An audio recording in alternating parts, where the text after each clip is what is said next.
அன்பானவர்களே, அன்பு வணக்கங்கள். பிரபஞ்ச சக்தியை, ஆற்றலை தனக்குள் ஈர்த்து எப்படி சேகரித்துக் கொள்வது என்பதை பற்றித்தான் விலாவாரியாக பார்க்க போகிறோம். பிரபஞ்ச சக்தி என்பது இவ்வுலகம் முழுவதும் நிரம்பி வழிகிறது. இந்த சக்தியைத்தான் நம்முடைய முன்னோர்கள் அங்கு இங்கு எண்ணாதபடி அகிலம் முழுவதும் நீக்கமர நிறைந்திருக்கின்ற பரிபூர்ண ஆனந்தமயமானவன் என்று இறைவனை குறிப்பிடுவார்கள். இறை சக்தி என்பதே பிரபஞ்ச சக்தி தான். இந்த பிரபஞ்ச சக்தியானது எல்லா இடங்களிலும் நீக்கமர நிறைந்து இருக்கிறது. அது இல்லாத இடமே இல்லை. அதுதான் உலகத்தினுடைய எல்லை என்று நம்முடைய முன்னோர்கள் கூறுவார்கள்.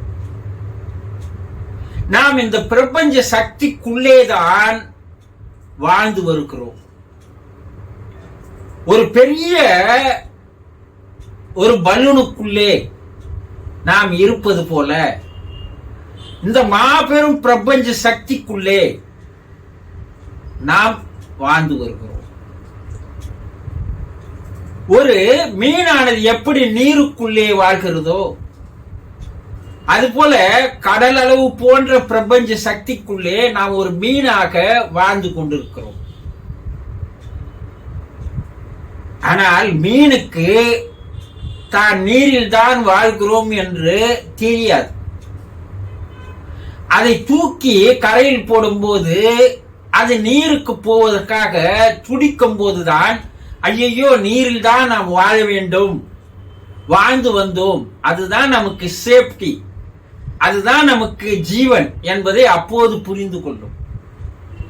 அதுபோல நாம் பிரபஞ்ச சக்திக்குள் தான் வாழ்ந்து வருகிறோமே தவிர தாமரை இலை தண்ணீராக அதனோடு ஒட்டாமல், அதனோடு சேராமல், அதனோடு கலக்காமல் நாம் இருந்து வருகிறோம். அப்போ இந்த பிரபஞ்ச சக்தியானது நமக்குள் அதிகமாக இருந்தால் நாம் உடல் அளவிலும் மன அளவிலும் உறுதி மிக்கவர்களாக, வலிமை மிக்கவர்களாக, ஆரோக்கியம் உள்ளவர்களாக நம்மால் வாழ முடியும். இந்த பிரபஞ்ச சக்தியானது நம் உடலில் குறைந்து இருக்குமேயானால் உடல் பலவீனப்படும், உடல் ஆரோக்கியம் கெடும், பல்வேறு நோய்கள் நமக்குள் வரும், நோய் எதிர்ப்பு சக்தியானது குறைந்து போகும். இதனால் நாம் நோய்களால் பாதிக்கப்பட்டு பல்வேறு இன்னல்களுக்கு ஆளாகும். மனம் பலவீனமாக இருக்கும், சிந்தனை தெளிவு இருக்காது, நல்ல எண்ணங்கள் உற்பத்தியாகாது, மனம் முடக்கப்பட்டிருக்கும், சோம்பலாகவே இருக்கும். ஏனென்றால் சார்ஜ் இல்லாத பேட்டரி போல மூளையானது அதற்கு போதிய சக்தி இல்லாத காரணத்தினால் அதனுடைய செல்கள் எல்லாம் எழுச்சி பெறாமல், செயலுக்கு வராமல் முடங்கியே இருக்கும். இவை அனைத்திற்கும் காரணம் பிரபஞ்ச சக்தியை நமக்குள் ஈர்த்துக் கொள்கின்ற வித்தைகளை, செயல்களை, டெக்னிக்குகளை, வழிமுறைகளை தெரிந்து கொள்ளாததுதான். ஆனால் இந்த பிரபஞ்ச சக்தியை தனக்குள் ஈர்த்துக் கொள்வதற்காக நம்முடைய முன்னோர்கள் பல வழிமுறைகளை வைத்து சென்றார்கள். அந்த வழிமுறைகளை எல்லாம் நாம் பின்பற்றினால் கூட அது எதற்காக செய்கிறோம், ஏன் செய்கிறோம் என்பதை தெரியாமல் செய்கிறோம். அதில் ஒரு முழுமையான ஈடுபாட்டோடு நாம் செய்வதில்லை. நல்ல ஒரு பிரார்த்தனை பிரபஞ்ச சக்தியை உங்களுக்குள் ஈர்த்து கொண்டு வந்து சேர்க்கும். நல்ல ஒரு ஜபம், நல்ல ஒரு நமாஸ், நல்ல ஒரு வழிபாடு நீங்கள் முழுமையாக அதிலேயே ஆழ்ந்து போய் உங்களை மறந்து போனால் பிரபஞ்சம் உங்களுக்குள் வந்து சேரும். ஆனா செய்யணுமா? 2 நிமிடம் கூட ஒரு கோவிலில் நிற்பதில்லை. 2 நிமிடம் கூட நாம் பூஜை செய்வதில்லை. 2 நிமிடம் கூட வழிபாட்டில் ஈடுபடுவதில்லை. ஏதோ கடமைக்காக, மற்றவர்கள் பார்க்க வேண்டும் என்ற ஒரு ஆர்வத்தின் காரணமாக தான் இதை செய்கிறோமே தவிர உண்மையிலே நீங்கள் உங்களை மறந்து போகிறீர்களா? கிடையாது. நான் பல வருஷம் பூஜை செய்து வரேன், ஆனா மறப்பதில்லை. என்னை நான் மறப்பதில்லை. ஏனென்றால் என்னுடைய நினைவுகள், எண்ணங்கள், சிந்தனைகள், கற்பனைகள் என்னிடமிருந்து வெளிவந்து பிரபஞ்ச சக்தியை என்னோடு வந்து சேர விடாமல் விலக்கி தள்ளிக்கொண்டே இருக்கிறது என்பதை நீங்கள் புரிந்து இருக்கிறீர்களா? பிரபஞ்சம் எப்போதும் உங்களை சுற்றி இருந்து கொண்டிருக்கிறது. அது அளவுக்கு அதிகமான சக்தியை உங்களுக்கு ஊட்ட வருகிறது, கொடுக்க வருகிறது. ஆனால் நீங்கள் வாங்கிக் கொள்ள தயாராக இல்லை. நீங்கள் காலியான பாத்திரமாக இல்லை. நீங்கள் எண்ணங்களால் நிரம்பி வழிகின்ற பாத்திரமாக இருக்கிறீர்கள். அதனால் அது மேல் வருகின்ற பிரபஞ்ச சக்தி கீழே வழிந்து வீணாக போகிறது தவிர அந்த பாத்திரத்திற்கு உள்ளே நிரம்புகின்ற அளவிற்கு நீங்கள் இடம் தருவதில்லை. உண்மைதானே?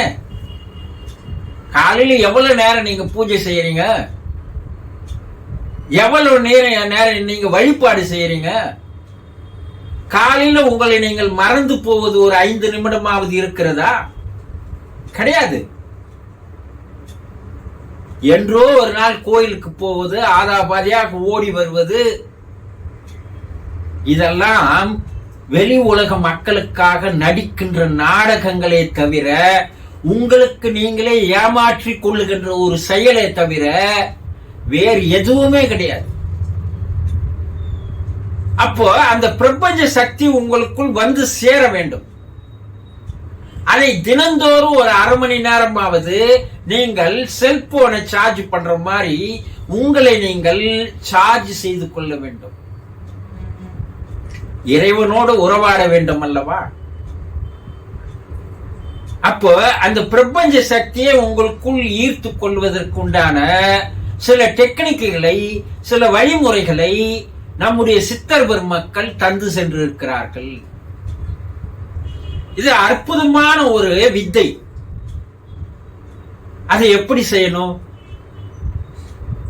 தனிமையான ஒரு இடத்துக்கு போங்க, வெட்ட வெளியில உட்காருங்க, பத்மாசன ஆசனம் போட்டு அமருங்கள். முதல்ல இந்த பத்மாசன ஆசனம் இருக்கிறதே, அது ஒரு முக்கோண வடிவை தருகின்ற ஒரு அற்புதமான ஆசனம். இந்த முக்கோண வடிவில் தான் அனைத்து விதமான ரகசியங்களும், சூட்சுமங்களும், வித்தைகளும் இருக்கிறது. எகிப்திய பிரமிடுகள் எல்லாம் கட்டிடக்கலையினுடைய ஒரு அற்புதம் என்று கூறுவார்கள். இந்த எகிப்திய பிரமிடுகள் பிரபஞ்சத்தில் இருக்கின்ற சக்தியை தனக்குள் ஈர்த்து கட்டிடத்துக்குள்ளேயே தேக்கி வைத்துக் கொள்ளுகின்ற ஒரு பெட்டி. அதனால் அதுக்குள் வைக்கின்ற பொருள்கள் எத்தனை ஆண்டுகள் ஆனாலும் அழுவாது, சிதையாது. கேள்விப்பட்டிருக்கிறோம்ல? அதே வடிவில் தான் நம்முடைய முன்னோர்கள் கோபுரங்களை கட்டினார்கள், மசூதிகளை கட்டினார்கள், தேவாலயங்களை கட்டினார்கள். இவையெல்லாம் என்னன்னா பிரபஞ்சத்தில் இருக்கின்ற சக்தியை தனக்குள் ஈர்த்து அந்த கட்டிடத்திற்குள்ளேயே தேக்கி வைத்துக் கொண்டிருக்கும். அதற்குள் போகின்ற மனிதர்கள் அதை தனக்குள் வாங்கிக் கொள்ள வேண்டும் என்பதற்காக தான் இந்த கட்டிட முறைகளை நம் முன்னோர்கள் கட்டினார்கள். அப்படி உள்ளே தேக்கி வைத்திருக்கின்ற அந்த பிரபஞ்ச சக்தியை உள்ளே போகின்ற மனிதர்கள் வாங்கிக் கொள்கிறார்களா என்றால் கிடையாது. அவர்களை சுற்றி ஒரு எண்ண வட்ட வளையங்களை வைத்துக் கொண்டே உள்ளே போகிறார்கள். ஒரு பலூனுக்குள் உள்ளே இருந்து கொண்டு உள்ளே போவது போல இந்த பலூனுக்குள் அந்த பிரபஞ்ச சக்தியானது தேங்கி கிடக்குது, ஆனால் உள்ளுக்குள் வருவதில்லை. அதற்கு தடையாக நீங்களே இருக்கிறீர்கள். அப்போ முதல்ல பத்மாசனம் போட்டு அமருங்க. அமர்ந்த பின்பாடு நீங்கள் என்ன செய்யுங்க, மெதுவாக மூச்சை உள்ளே இழுங்கள். மிக மெதுவா மூச்சை உள்ளே இழுங்க. அந்த மூச்சு உள்ளே போய் சேரட்டும். அந்த மூச்சை இழுக்கும் போது நீங்க என்ன கற்பனையில் இருக்கணும்னா, இந்த பிரபஞ்சத்தில் இருக்கின்ற அந்த சக்தி வெண்மை நிறத்தில் இருக்கிறது. அந்த வெண்மை நிறத்தில் இருக்கின்ற அந்த சக்தியை உங்களுக்குள்ளே இழுக்கும் போது போல கற்பனை செய்து கொண்டு உள்ளே இழுங்கள். ஒரு புகை இருக்குது, அந்த புகை வெண்மையா இருக்குது. அந்த வெண்மை நிறையான புகையானது உங்களுடைய நாசி வழியாக உள்ளே போய் உங்க உடம்பில் படிப்படியாக நிரம்பி வழிவதாக கற்பனை செய்யுங்க. அதோட இன்னொன்னு என்ன செய்யுங்கன்னா, நீங்க அந்த ஒளியை உள்ளே இழுக்கும் போது ஊ என்ற ஒரு ஒலி குறிப்போடு உள்ளே இழுக்க கற்றுக்கொள்ளுங்கள். இந்த ஊ என்ற ஒலி கற்பனையில் சத்தமில்லாமல் நீங்க செய்ய சொல்லும்போது உங்கள் நாசியானது நன்றாக அகலமாகும். அப்போது உங்களுக்குள்ளே பிரபஞ்ச சக்தியானது நிரம்ப உள்ளே போய் சேரும். அப்படி சேர்கின்ற சக்தி உடலிலே படிப்படியாக நிரம்ப ஆரம்பிக்கும்.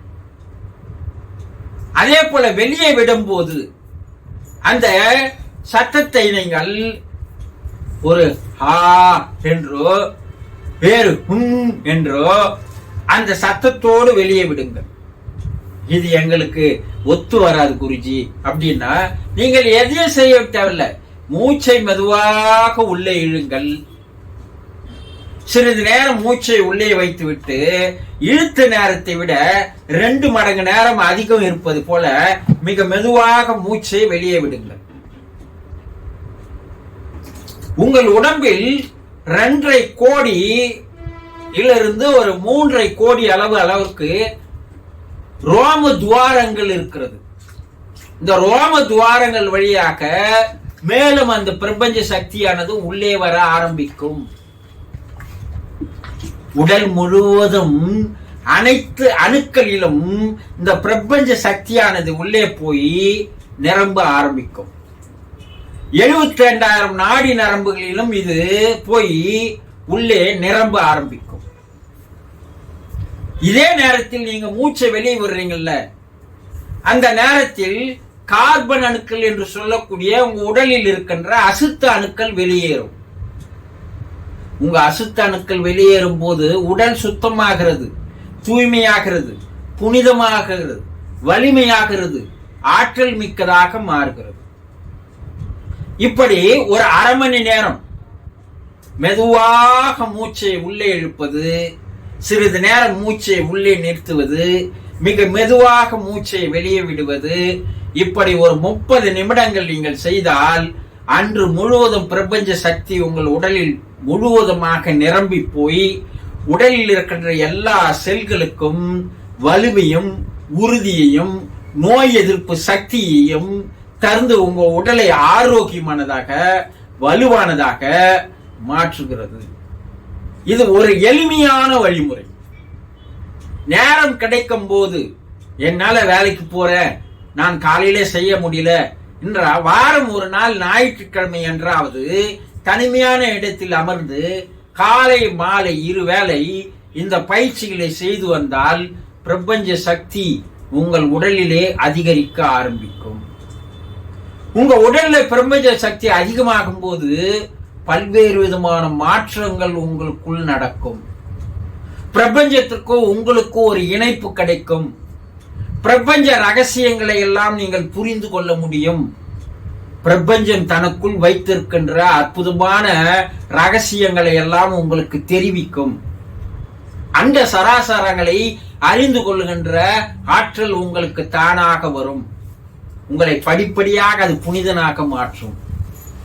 இந்த பயிற்சியை விலாவரியாக தெரிந்து கொள்ள வேண்டுமேயானால் இந்த பயிற்சி வகுப்பில் நீங்கள் கலந்து கொண்டு, இந்த பயிற்சி எளிமையான பயிற்சி. இந்த பயிற்சி 100 வித பயிற்சிகளை தனக்குள் அடக்கிய ஒரு பயிற்சி. அப்போ இந்த பயிற்சியை தெரிந்து கொண்டு நேரம் கிடைக்கும் போதெல்லாம் செய்து வந்தால் வாழ்க்கையில் பல்வேறு சாதனைகளை உங்களால் சாதிக்க முடியும். விருப்பம் இருப்பவர்கள் தொலைபேசியில் தொடர்பு கொள்ளுங்கள். இது ஒரு வாசல் கதவை திறந்தது போல்தான். ஆனால் இந்த பயிற்சியில் இன்னும் பல ரகசியங்கள் இருக்கிறது, இன்னும் பல செய்முறைகள் இருக்கிறது, வழிமுறைகள் இருக்கிறது. அதை தெரிந்து கொள்ளுங்கள். ஆர்வம் இருப்பவர்களுக்கு வழிகாட்டுவதற்கு இறைவன் எந்த வழியிலாவது வந்து உதவி செய்வான். புரிந்து கொண்டீர்களா? சந்தோஷம்.